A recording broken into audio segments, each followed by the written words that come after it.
Since 2009, I am proudly one of the 69 full members of the Committee on the Environment, Public Health and Food Safety, the ENVI Committee, at the European Parliament.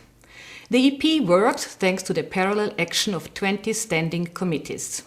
Each of these committees has a specific field of interest, and the ENVI Committee, as the name says, is the one dealing with the EU environmental policy and environmental protection measures, such as the air quality.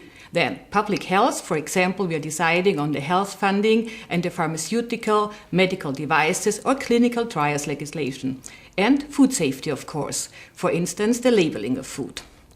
Over the years, the European Parliament has gained co-legislative powers in the vast majority of the issues discussed in the ENVI Committee, making it one of the most influential committees. It is now the largest legislative committee of the European Parliament. We handle the relationship with EU regulatory agencies such as the EEA, the European Environmental Agency, the EAHC, the European Executive Agency for Health and Consumers, the EMA, the European Medicines Agency, and the EFSA, the European Food Safety Authority.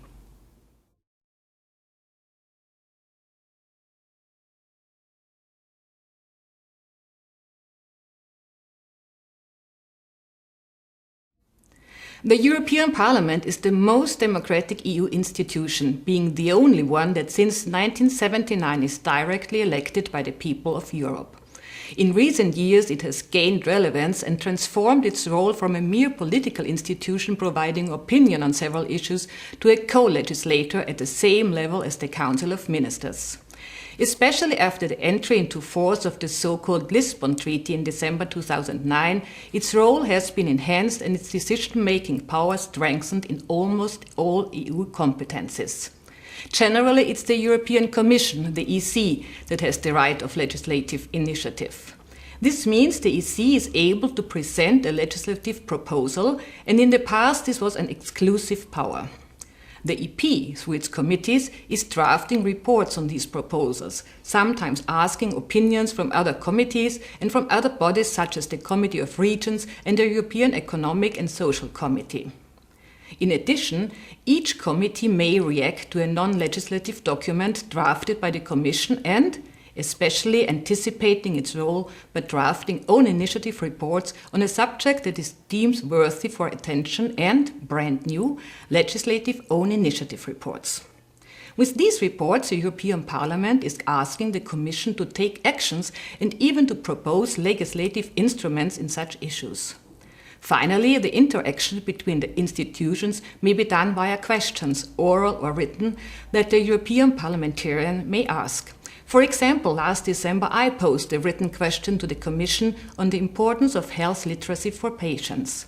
An exchange between those important legislative bodies, the EP and the EC, the European Parliament and the European Commission, is permanently taking place.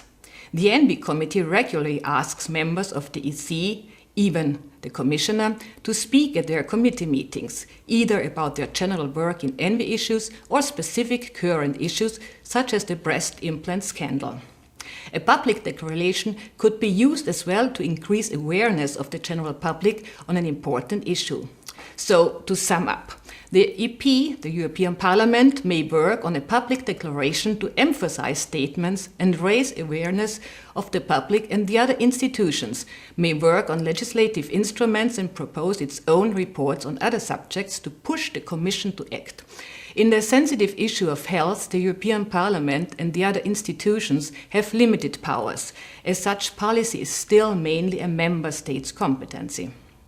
The European Union shall take into account the protection of human health when defining and implementing all its policies and activities, has a shared competence with member states when common safety concerns in public health matters occur, and have the competence to carry out actions to support, coordinate or supplement the actions of member states for the protection and the improvement of human health. This is particularly true in the field of chronic diseases, where the Commission may not directly act. However, to underline the importance of such a subject for the health of Europeans, a reflection process was launched. The institutions are aware of the necessity to tackle this problem in its entirety, from the prevention to the treatment and including all ranges of diseases. We have been trying hard at the European Parliament to get a legislative own initiative report on COPD, given the negative consequences of the disease on the lives of affected people and the economy of the countries. But the general feeling is that those chronic diseases should be tackled together without giving a special emphasis to one rather than another. This is the path that was followed even in the new health program. I understand it is a very complicated matter, so please let me present a practical example in a field that is of interest to you all: health funding. Last November, the European Commission proposed a legislative proposal on the new health program for the period 2014 to 2020. This is the program used by the Commission to finance actions in the field of health, and it is renewed each 6 years. In December, our committee appointed a rapporteur, that's the person that's responsible for drafting the report, and shadow rapporteurs from the main political groups of the Parliament. The ENVI committee voted on the report in June after having received opinions from the committees responsible for the general budget of the EU, the industry and research, women's equality and employment. Then the plenary voted on it. This procedure inside the European Parliament is not the only one. The Council of Ministers as well needs to give its opinion on the Commission's proposal, and only when the two institutions agree on a text, this can be considered as adopted. As you can see, the time for a reaction may require a lot of patience. In this case, it will probably take a little bit more than 1 year from the moment when the Commission proposed the text until it will be adopted. However, in other legislative documents, it may take, and indeed it has taken, much more time. This was, for example, the case of the food labelling regulation that was proposed in 2008 by the Commission and adopted at the end of 2011. The reasons are various, ranging from the legislative elections being in between of the process and the strong advocacy of all interested stakeholders.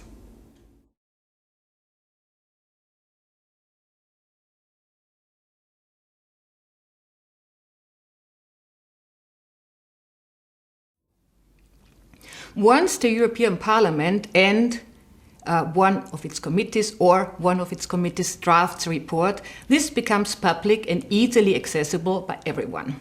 Transparency is our strong point. With these documents, we aim at increasing awareness of the general public and of the other EU institutions in subjects that we deem require more attention. In the very special case of own initiative reports and the new legislative own initiative report, the European Parliament is then asking the Commission to act and present something, either non-legislative documents such as communication or legislative proposals in the letter of the cases. These instruments are fundamental and have been consistently used by the Parliament. However, and unfortunately, the Commission is not always responding properly. We, therefore, would like a greater commitment from the Commission side regarding our initiative and the follow-up they deserve. Healthcare professionals, as well as patients' organizations, should support the role of the ENVI Committee in a more active way.